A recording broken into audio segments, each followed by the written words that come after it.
Today we're diving into something truly special.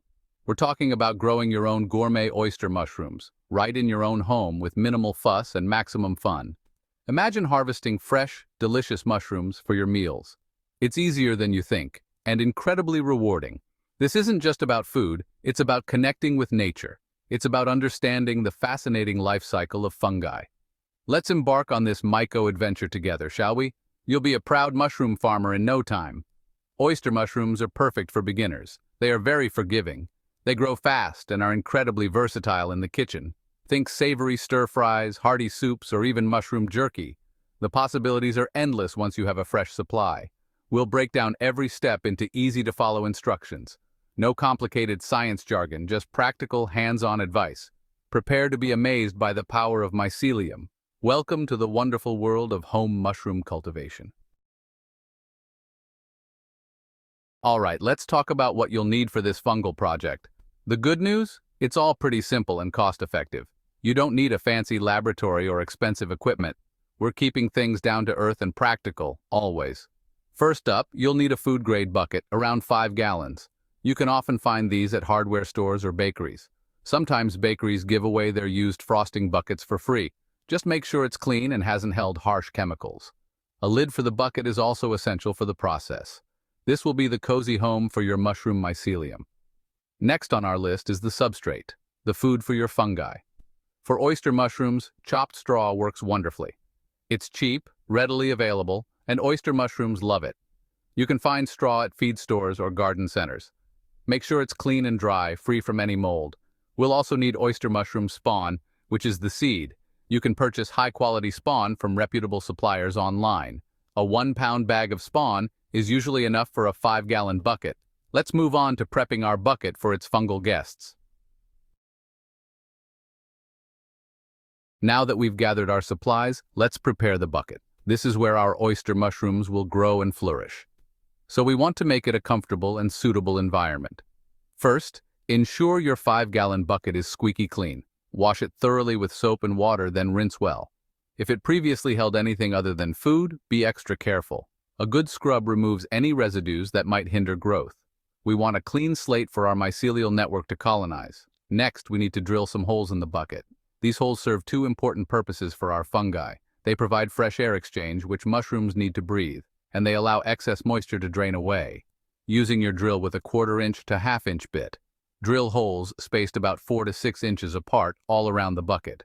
Create a diamond or offset pattern for good coverage. Also, drill a few small holes in the bottom for drainage. After drilling, you might notice some rough plastic edges. Carefully trim away any sharp or jagged plastic bits. All right, let's talk about preparing the straw. This is the food source, the substrate, for our oyster mushrooms. Straw is fantastic because it's rich in cellulose. Oyster mushrooms are primary decomposers and love cellulose. But raw straw also contains competitor organisms, things like other molds, bacteria, and fungal spores. These competitors can outgrow our desired mushroom mycelium, so we need to give our oyster spawn a fighting chance. This is where pasteurization comes into play. It's a crucial step for a healthy and productive grow. Pasteurization is different from sterilization, mind you. Sterilization aims to kill all living organisms. Pasteurization, on the other hand, is less extreme. It kills off the bad guys, the aggressive competitors, but it leaves some beneficial microorganisms intact. These good microbes can actually help our mycelium. For straw, hot water pasteurization is simple and effective. We're aiming to heat the straw to about 160 to 180 degrees Fahrenheit and hold it at that temperature for about an hour or two. This gives our oyster mushroom spawn a significant advantage. Once the water is hot enough, carefully submerge the bag of straw. Let the hot water drain away completely from the straw. Inoculation. Time. Introducing oyster mushroom spawn to its new home. This is where the real magic begins, folks. Inoculation. It's the moment we introduce our oyster mushroom spawn to the pasteurized straw. Your straw should be cooled down completely to room temperature. This is super important. Hot straw will kill the delicate mycelium. It should also be properly hydrated, moist, but not dripping wet. A good test is the squeeze test. Grab a handful of straw, squeeze it firmly. A few drops of water should come out. If more water gushes out, it's too wet. Let it drain more. If no water comes out, it might be a bit too dry. Proper moisture content is key for mycelial growth. Now find a clean workspace for this next step. Wipe down your table or surface with rubbing alcohol. Wash your hands thoroughly with soap and water, or even better, wear some clean disposable gloves. Minimizing contamination is always a good practice in mycology. Break up your oyster mushroom spawn inside its bag. Crumble it into small pieces like grains of rice or sawdust. This helps distribute the mycelium evenly throughout the straw. The more inoculation points, the faster the colonization. Your spawn is alive and eager to grow. Sealing the deal, the crucial role of surgical tape. We've prepped our bucket, pasteurized our straw, and inoculated it. What's next? Well, we need to cover those holes we drilled. But not just with any old tape, oh no, we need something special, microporous or surgical tape. This tape is a bit of a marvel for mushroom growers. It allows for fresh air exchange, which mycelium needs. Gases like carbon dioxide can escape the bucket, and fresh oxygen can enter, fueling mycelial growth. But crucially, it acts as a barrier against contaminants. Tiny mold spores or bacteria floating in the air are kept out. Think of surgical tape as a bouncer for your mushroom club. It lets the good guys, fresh air, in and out. But it keeps the troublemakers, contaminants, from crashing the party. This is vital during the colonization phase. The mycelium is working hard to take over the straw. It's vulnerable to competition in these early stages. So, we cover every single hole you drilled on the sides. Cut small pieces of surgical tape, about an inch square. Carefully place a piece of tape over each hole. The waiting game, mycelial colonization and what to expect. Alright, your bucket is prepped, inoculated, and taped. Now comes the part that requires a little patience: colonization. This is when the oyster mushroom mycelium grows throughout the straw. It's like an underground network spreading its tendrils. You've provided the food, straw, and the right conditions. Now the mycelium will do its incredible work. Place your bucket in a relatively dark and undisturbed location. A closet, a basement corner, or under a bed works well.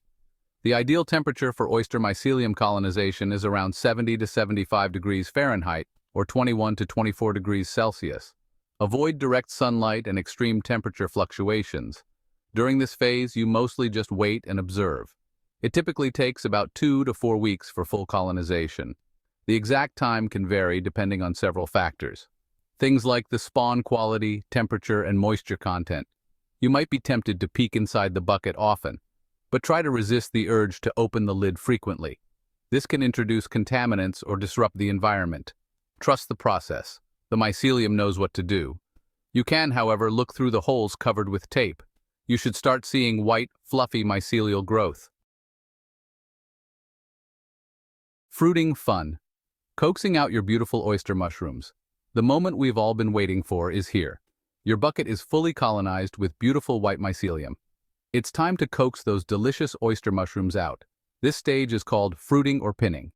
To encourage fruiting, we need to change the conditions slightly. Mushrooms are a bit like us, they respond to environmental cues. We need to provide them with fresh air, humidity, and some light. These signals tell the mycelium it's time to produce fruit bodies, which are, of course, the tasty mushrooms we want to eat. First, move your bucket to a location with indirect light. A spot near a window but not in direct sun is good. Or you can use a simple fluorescent or LED light for a few hours a day. Oyster mushrooms don't need intense light like plants do, just enough to let them know which way is up. Next, we need to increase fresh air exchange and humidity. Carefully remove the surgical tape from the holes. This allows more oxygen in and carbon dioxide out. Now the critical part, humidity. Mushrooms are mostly water. They need a humid environment to develop properly. You'll need to mist the bucket several times a day. Harvest and beyond. Enjoying your bounty and planning your next grow. The day has arrived. Your oyster mushrooms are ready for harvest. You'll know they're ready when the caps start to flatten out, or when the edges of the caps begin to curl upwards slightly. Don't wait too long, as they can become tough or drop spores. Harvesting is easy and incredibly satisfying. Grasp the entire cluster of mushrooms firmly at the base. Gently twist and pull them away from the bucket. They should come off cleanly, sometimes with a bit of straw. Try not to damage the substrate block too much. Admire your beautiful, fresh, homegrown oyster mushrooms. After the first harvest, continue to provide humidity and fresh air. You might need to retape some holes and then untape them again, or simply keep misting the existing open holes. It might take a week or two for the next flush to appear. You can often get 2, 3, or even more flushes from one bucket. Each subsequent flush might be a little smaller than the last, but it's all bonus mushrooms from your initial effort. What to do with all those delicious oyster mushrooms? The culinary possibilities are endless, my friends. Happy mushroom farming, and may your harvests be plentiful.